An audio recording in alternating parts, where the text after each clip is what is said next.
bugünkü görüşdən çox bəhrələnməlisiniz və sizi düşündürən sualları, narahat edən sualları bizim burada iştirak edən qonaqlarımıza ünvanlayacaqsınız. Ona görə o mənada mən sizi, hər birinizin fəal olmağa çağırıram.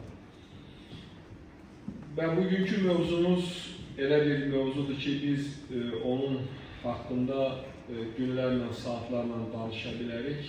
Əsas bəzi məqamların üzərində mən duracağım. Birinci onu xüsusi vurgulamalıyım ki, bizim xalqımız böyük xalqdır. Milliyyətindən asılı olmayaraq bizim hamımız Azərbaycançılıq məfkurəsi ətrafında birləşmişik. Və bizim çox zəngin mədəniyyətimiz var. Bizim çox zəngin tariximiz var.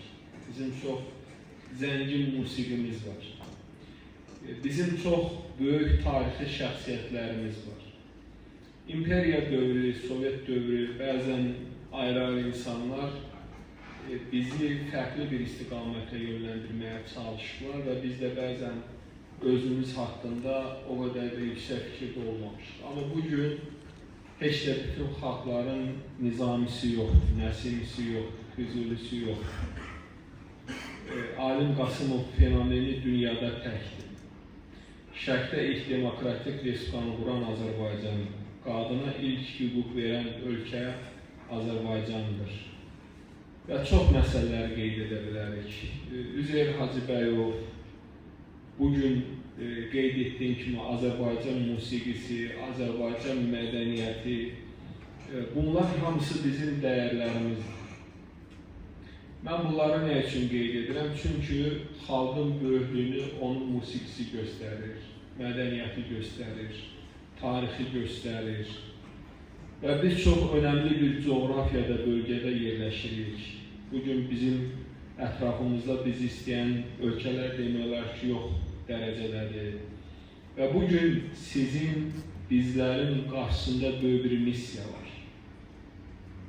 Biz bugün çox xoşbəxt xalqıq. Son yüzillikdə heç bir xalq bütün torpaqlarını azad edə bilməyib. Bu Allahın bizə həm böyük bir lütfüdür, həm də Cənab Prezidentin, şəhidlərimizin, xalqımızın böyük bir uğurudur ki, biz bütövləşmişik, son 300 illik tariximizdə torpaq itirmədik və itirmiş torpaqlarımızı geri qaytardık. Biz bunları nə üçün qeyd edirik? Bizim bugündən sonra üzərimizə böyük bir missiya düşür. Biz deyirik ki, gənclər bizim gələcəyimizdir.